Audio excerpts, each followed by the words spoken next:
It's Laura Eubanks of Design for Serenity with your succulent tip of the day. And we are here in University Heights. Those of you that follow closely recognize this property right away. This little back condominium courtyard was the first project that Greg did post cardiac arrest. So it would have been back probably in the fall, October of last year. And this was just a hotbed of weeds, and we spent a couple of days converting this into a succulent paradise.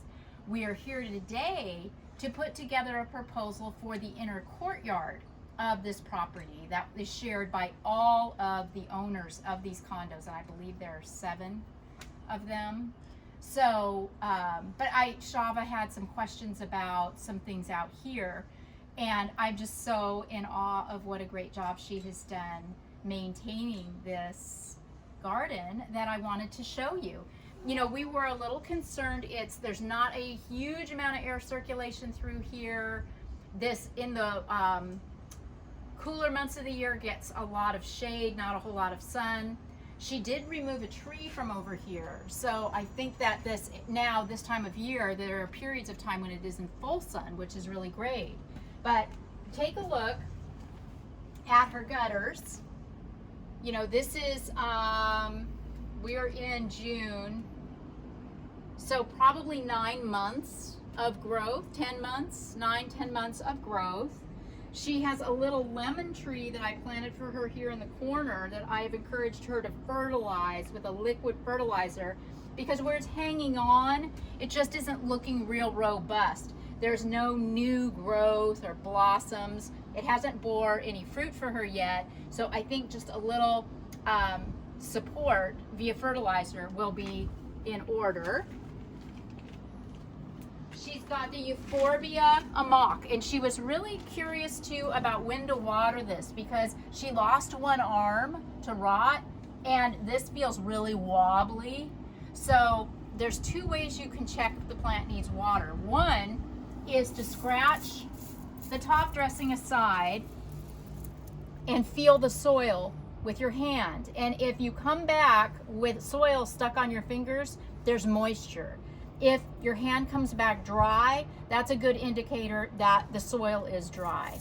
Another way to check is if you have any new growth, like see all these new leaves, if these leaves fall off, chances are good the plant is dry and could use a drink, because when in a drought situation, that's one of the first things the plant will do is drop its leaves. So those are 2 ways for Shava to tell if it might be time to water, but I told her not to water at all until one of those 2 things occurs. Her Echeveria subrogata is looking good. Look at these adorable, pretty blooms. We know that when the blooms are spent, to trim them off quickly so that the plant will continue to send energy to the leaves and not to the blooms. When she works on her gutters, when she pulls plants out that are getting leggy and she resizes and resets, she has been propagating her leaves. Look isn't this fantastic?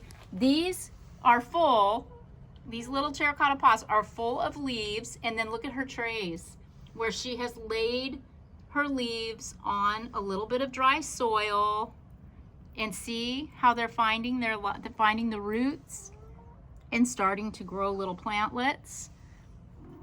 And this is Lola, the cat. Say hi. Lola's a very good girl out here. Yes, you're a good girl. And then, you know, here's another set of gutters that probably gets, you know, even more shade than the other set on the other side, but you would never know it. My concern was that things might lose a bit of color due to the lack of sun, but that has not happened. One, because Shava has been doing such a great job of pulling things out, cutting things off, and resetting them, and also because, you know, these things are getting more sun than we anticipated that they would get. So like the platyphylla, it's got some really great color on it. The ghosties are pink. We still have some lavender. So yes, I'm really, really happy. Look at this. Look at this sedum, how orange it still is. And the Echeveria Still has all of its red tinging around the edges. The blues are still blue. Super duper happy. Her Echeveria agavoides looks really, really great. It's throwing off some pups. Any tip burn on your aloes, just trim it off. This is just an aesthetic thing. It doesn't really matter, but it just looks better. This is probably caused by salt in the water. Not a big deal. You just trim that right on off. It looks much, much better. So yeah, I just wanted to kind of take you on the little tour and show you what a spectacular job she has been doing of maintaining her gorgeous little succulent paradise. This has been Laura Eubanks reporting from University Heights with Lola the cat and your succulent tip of the day. Bye guys.